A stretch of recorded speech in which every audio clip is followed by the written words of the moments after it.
But so I'm an MBA. The other three are Masters of Data Analytics.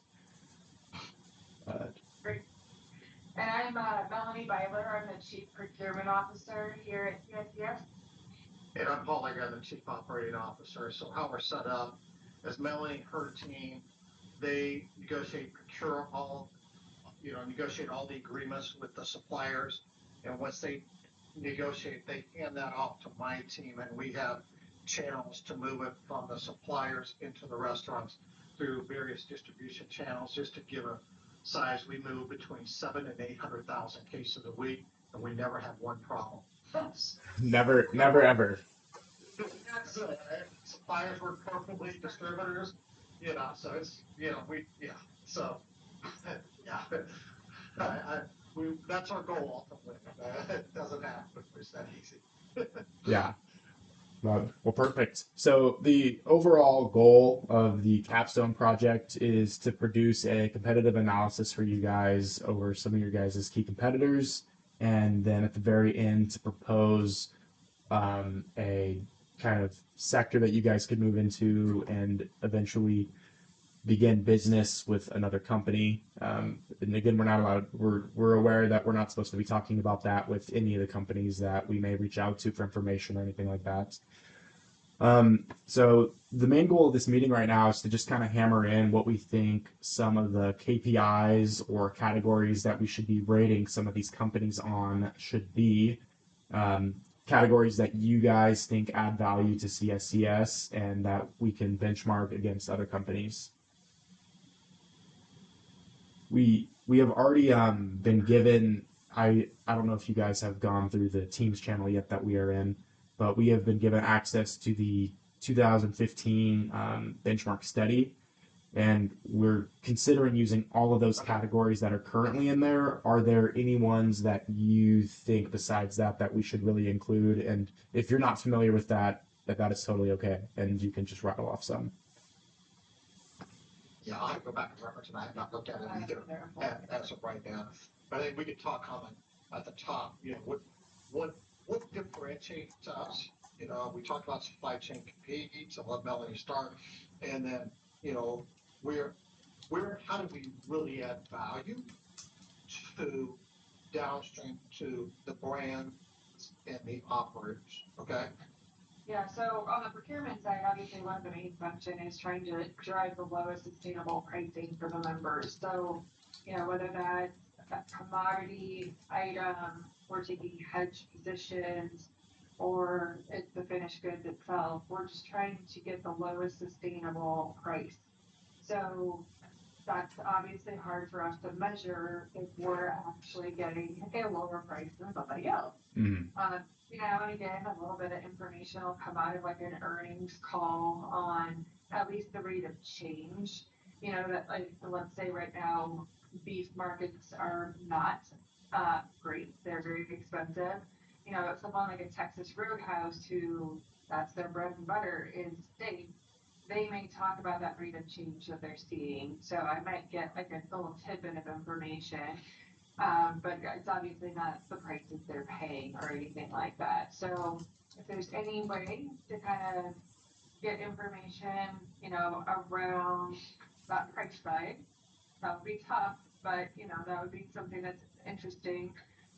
Also, the other thing we're trying to do is manage the volatility when it comes to pricing as well. So, yes, we want the lowest sustainable price, but maybe there's an item on the menu that we use a lot of. And so the members our franchisees, maybe they're willing to pay a little bit more to have a very stable price for an entire year. And so with every contract, we're looking at that volatility to see if the franchisees might be willing to take that volatility, or they'd rather protect against it, which there is a cost there. And that's been a tougher one that we've had, that we've been challenged to size, is like the volatility that we're taking off the table. So might be a little tough, but that would be an interesting one. And then our contracts are another piece. We have a supplier services agreement that all suppliers that have spent greater than $500,000 a year have to sign. And we'll have to negotiate those with the suppliers, but that really provides a lot of protections to the franchisees.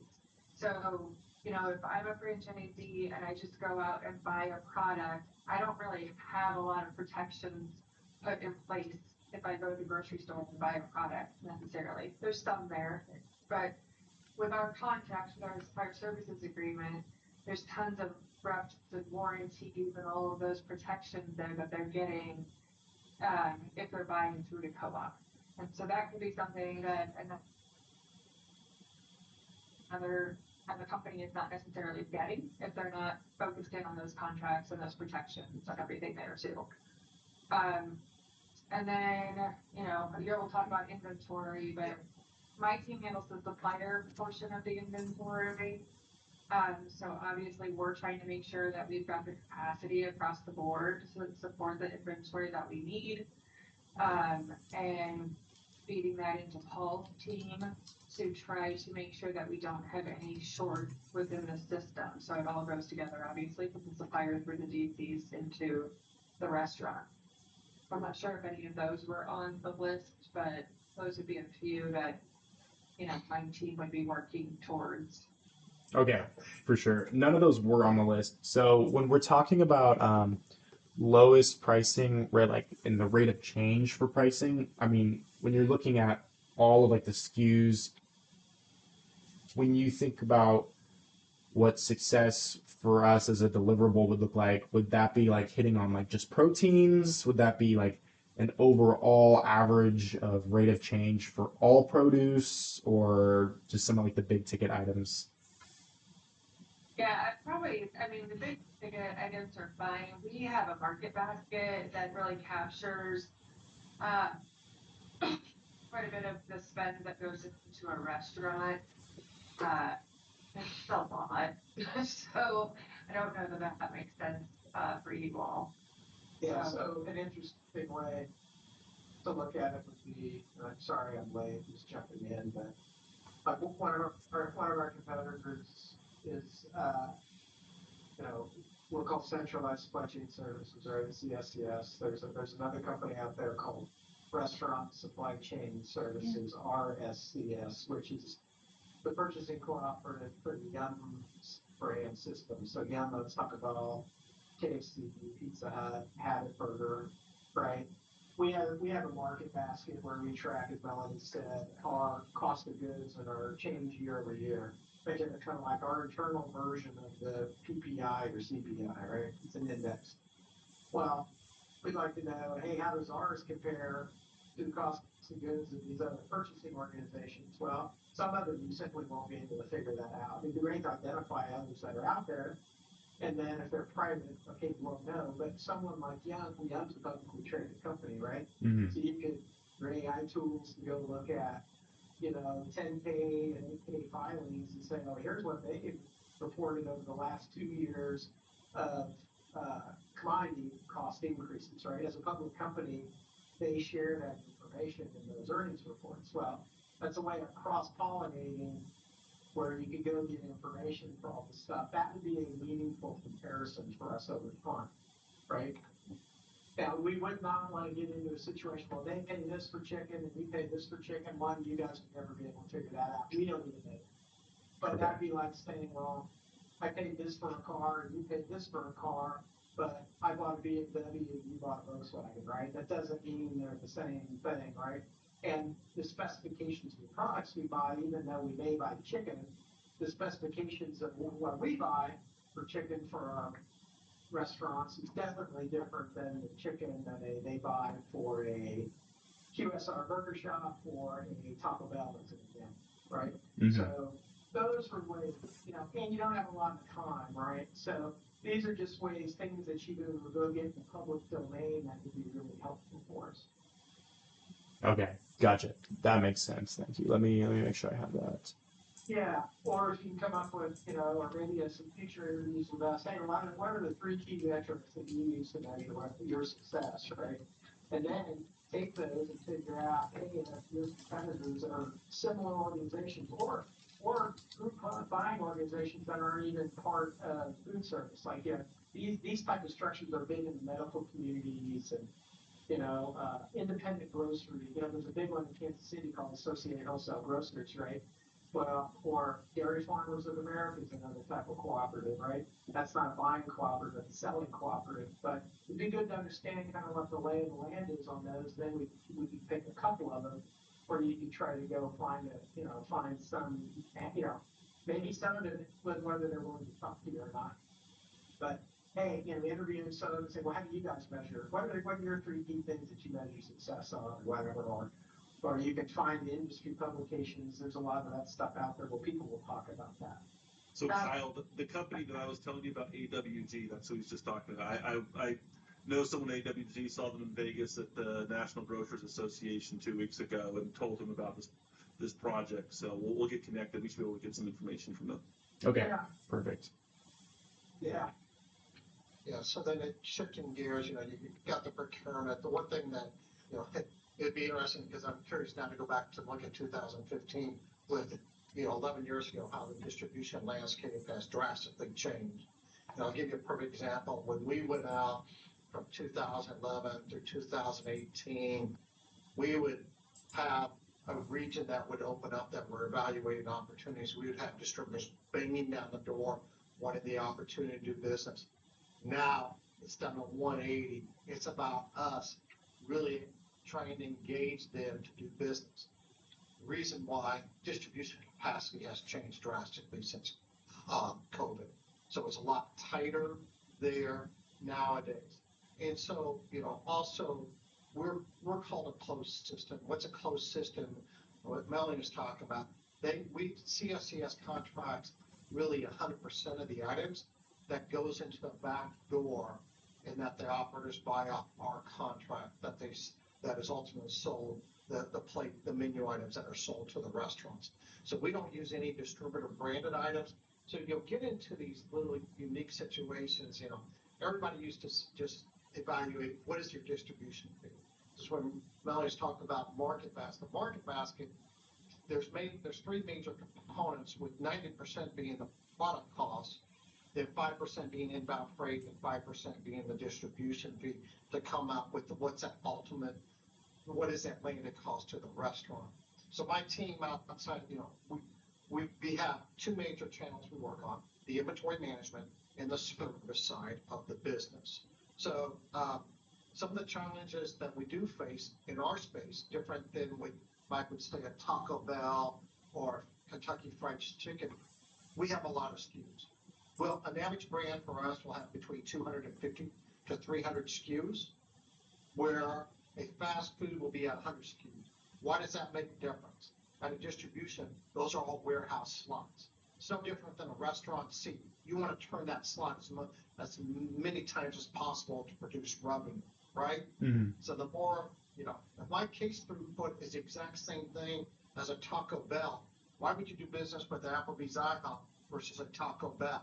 It's less SKUs in a warehouse and all that. And so then, we have to get creative with the relationship we have with our delivery requirements, and maintain a strong business relationship with those distributors too. So some things that we work on with partnering with them is like optimizing the inbound freight. What's the optimal way to move the product from the supplier to the distributor? Because that truck, let's say you're moving it from Chicago to Dallas, that truck's going to cost the same. It's about how do you amortize as many cases as possible on that truck to get that lower number, that per case fee on that for the freight. And so we're always looking at that. And then we're always, from the SKU management side of the business. So it's interesting.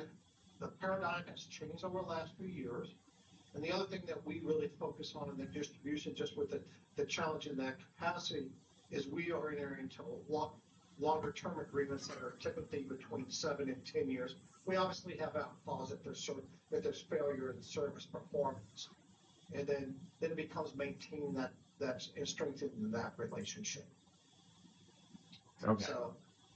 So I don't know what's in that data I would be very interested because I'm sure it might be totally different from 2015 to where we are today. And if you want to find that really fast, I believe all of you are in the Slack channel with us, and Mr. Pittman has shared that in that Slack. It's under files. Okay. But So, you know, as we do have hard stop at 4 because we have another meeting. So why don't you fire away what questions you guys have for us or comments? so I'm just going to read off a few competitors off of that list that is given to us by Mr. Pittman. Mr. Pittman told us to kind of use this as a guide. He said that we should definitely look at these companies and add on a handful more. So as far as the companies that are on there, it's Churches, KCE, CSCS is of course on there, NATDCP, QSCC, RSI, RSCS, and ARCOP.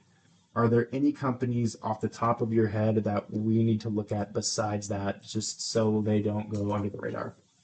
So my biggest challenge I would throw out there, none of them are family or casual dining in that set. So think about that. They're all mainly fast food. And and that was a question I proposed to Professor Savage earlier. Is I was under the impression that we were supposed to be looking at restaurants, and these were all fast foods. But they're restaurants, Or- they're co-ops. It's nothing against it. I just think some of where I'm downstream of Melanie to talk about that is obviously Melanie has a lot more SKUs that she contracts. Mhm. So and we're higher SKU concentration than the quick service restaurant brands. Okay, I got you. Yeah. I think it's a good list. Yeah.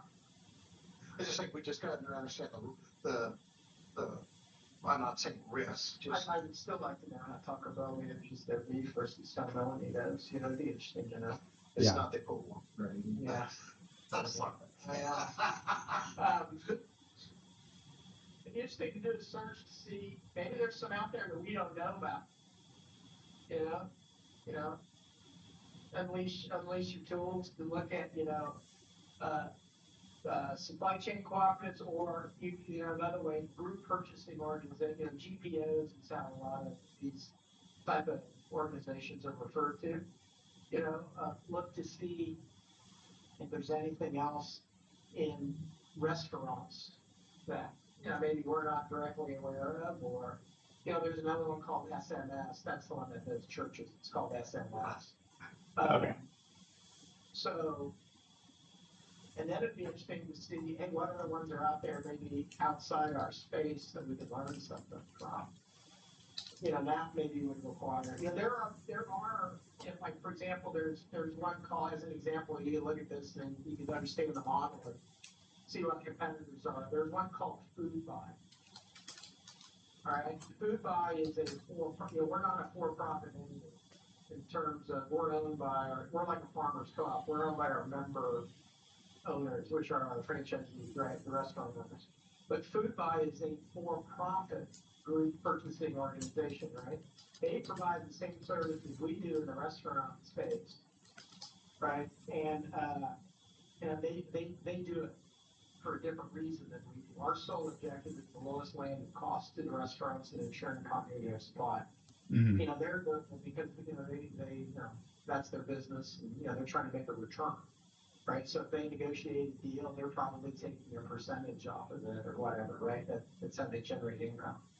It'd be interesting to see maybe what other organizations are out there similar to Food Buy that we're not aware of.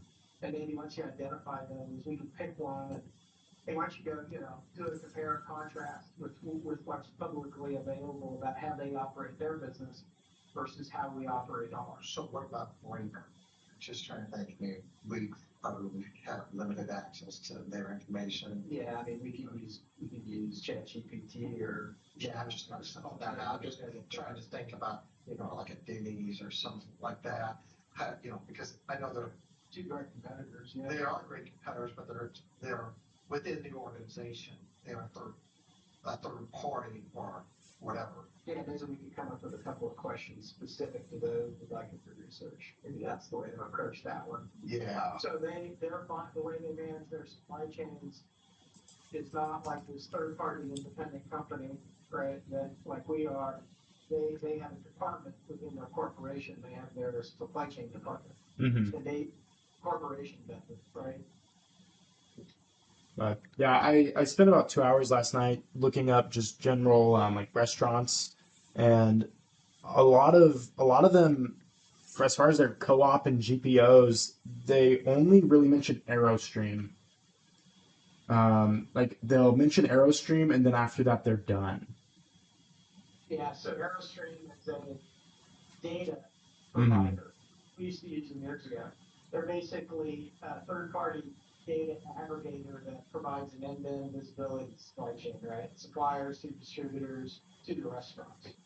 Okay. Would it be safe to consider if they only mention Aerostream that it's kind of a vertical model, like they do the sourcing from inside, kind of like Think of Aerostream like you would think